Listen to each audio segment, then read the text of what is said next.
Na semana passada a gente começou a falar sobre a abolição da escravatura, porque comemoramos, 130 anos de abolição do trabalho escravizado no Brasil. Este é um assunto da maior relevância para o nosso povo, mas muito desconhecido, muito passado de forma superficial nos nossos livros didáticos. E as pesquisas que são feitas e que já colocam muita luz sobre o que aconteceu durante todo esse processo de abolição do trabalho escravo. Muitas vezes são livros acessíveis somente para as pessoas que têm uma formação universitária, né?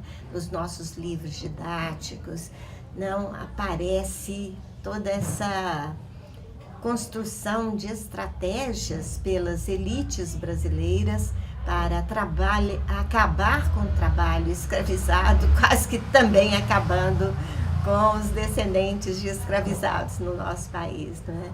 Então, uma dimensão perversa deste projeto abolicionista e excludente é o que aconteceu com a população negra que morava nas cidades. Eu tenho falado sobre exclusão urbana, né? Então, não foram realizados projetos de educação para essa população, aliás, projetos de habitação para esta população. Fica parecendo que a Diva Moreira está falando isso, é fácil a gente falar isso em 2018, mas e naquela época? Não, já tinha gente naquela época falando sobre as moradias do Morro da Providência, no Rio de Janeiro, dos problemas que aconteciam no Morro da Providência, e um delegado de polícia, isso está num livro de Alba Zaluar, sobre os 100 anos de favela no Brasil, né?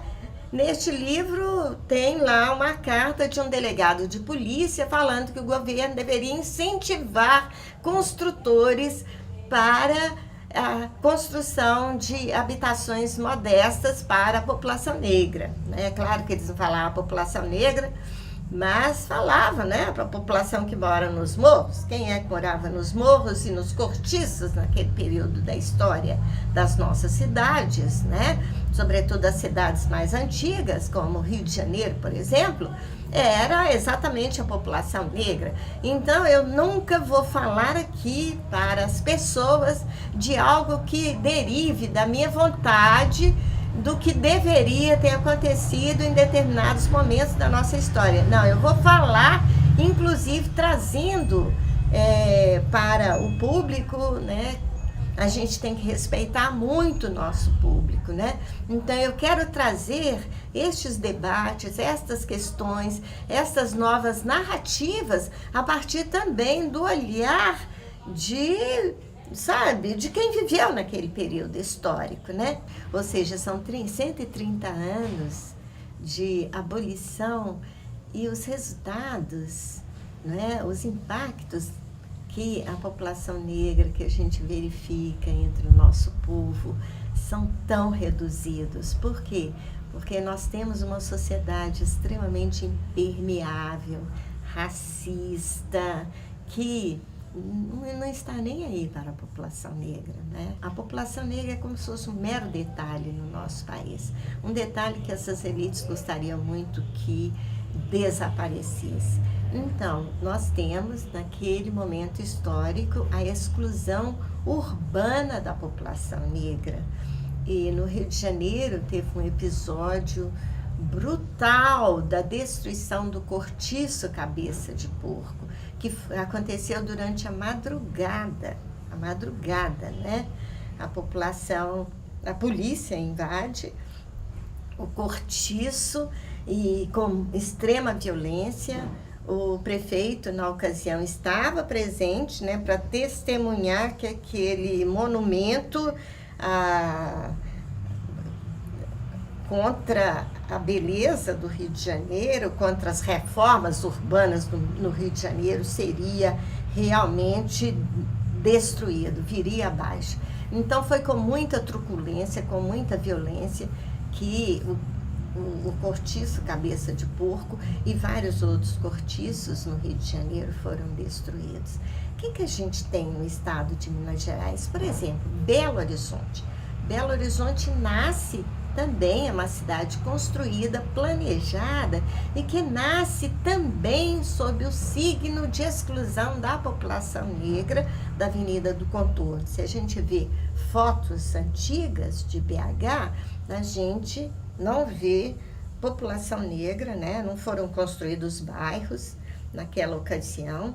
Então, a gente tem a construção apenas do bairro da Concórdia, totalmente morrado, para abrigar os trabalhadores. Até esse nome Concórdia tem a ver com, né, relações harmoniosas de classe.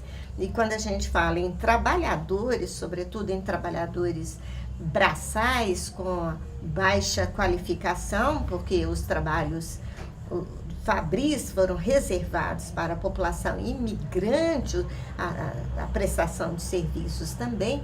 Então, quando a gente fala em trabalho braçal, a gente está falando principalmente dos trabalhadores e das trabalhadoras negras. E o que acontece em Belo Horizonte? Você tem a criação da pedreira, da favela da Pedreira Prado Lopes. Da Pedreira Prado Lopes foram retiradas pedras para a construção da capital, né? E mesmo em relatos do início do século ou de fins do século XIX, ainda durante a construção de Belo Horizonte, você já vê o uso de determinadas palavras como cafuas no bairro da Floresta para designar as moradias da população trabalhadora. E a população negra que já morava no Curral del Rei, não se tem a história desta população. E aí, esta população nossa vai adentrando, vai subindo os morros, né? E eu sempre falo que não há como se falar das favelas no Brasil, da população favelada do nosso país, sem abordar a questão sistemática de exclusão da população negra das cidades, né? A exclusão urbana. Então, favela é algo, ou seja, é a não política habitacional do Estado brasileiro com a omissão da sociedade brasileira em relação à população negra. Não teve nenhuma preocupação em relação a isso. Aí o nosso povo vai subindo o morro, e agora é cada vez mais pressionado, porque antes era um morro afastado, né? Bairro São Pedro. Quem que imaginava bairro Santo Antônio? Bairro São Pedro, aliás, bairro São Bento, não é? Aquela região ali do final da Prudente de Moraes, que era um córrego. Então, eram áreas degradadas onde o nosso povo poderia construir um barracão e poderia morar, né? E o que acontece? Com a expansão urbana, com a construção de vias públicas, de avenidas, você tem a expulsão do nosso povo destes bairros, né? Até hoje o problema persiste, né? Nós temos o caso, por exemplo, da dona Vilma. Estamos lutando em defesa da dona Vilma, que desde 1920 mora no bairro São Pedro. E aí a prefeitura está querendo tirar a dona Vilma dali. Dona Vilma tem os recibos de pagamento de IPTU desde lá para trás, né? Daqui a pouco vai fazer 100 anos de presença naquela região, mas ela mora no bairro São Pedro, uma área nobre de Belo Horizonte. Então, o nosso povo fica sendo cada vez mais empurrado, né? Isso está acontecendo muito no Morro do Papagaio, né? Que está totalmente cercado ali pelo bairro São Bento, pelo bairro, o próprio bairro Santo Antônio. Você vai sentindo, a mesma coisa acontece com a favela da Serra, né? Que também, do São Lucas, que também vem sofrendo, vem sendo empurrada cada vez mais pela construção de projetos habitacionais para a população de classe média branca. E aí a nossa população, não é?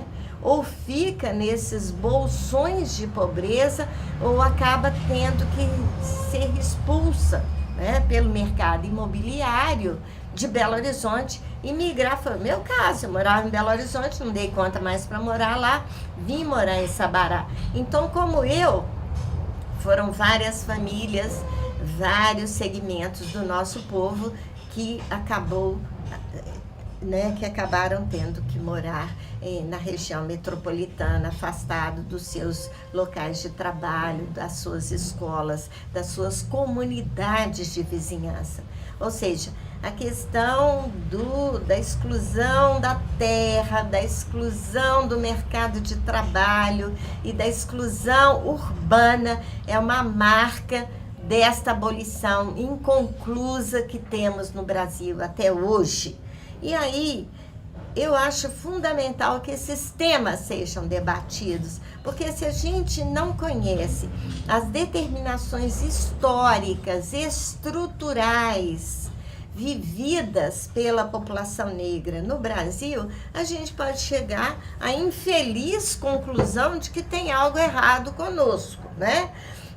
Tem até uns malucos que podem reeditar a ideia de que temos um cérebro menor, mais reduzido e, portanto, uma inteligência inferior à inteligência dos brancos. E tem aqueles que começam a disseminar, não é nada novo, infelizmente, aquelas ideias de que as nossas famílias são desestruturadas, disfuncionais, conduzidas por mães solteiras. Quer dizer, toda a estigmatização da população negra é facilmente realizada se você omite, se você invisibiliza a história do nosso povo. Então eu vou aproveitar, né, essa minha presença aqui todo domingo no YouTube, né, com o apoio da Gabi e da Tatiana, para debater com vocês, trazer para vocês, e quero muito que vocês também reajam, que me sugiram novos temas, surgiram aspectos relevantes ou até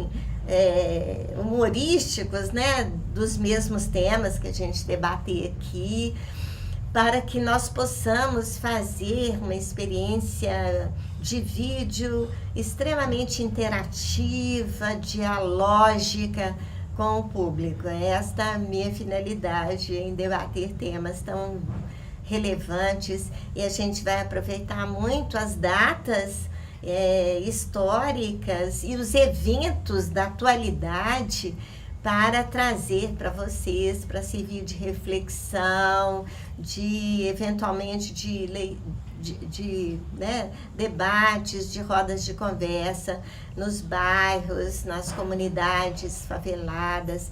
E eu também terei muita alegria de poder presenciar estas rodas de conversa, esses debates com a nossa população.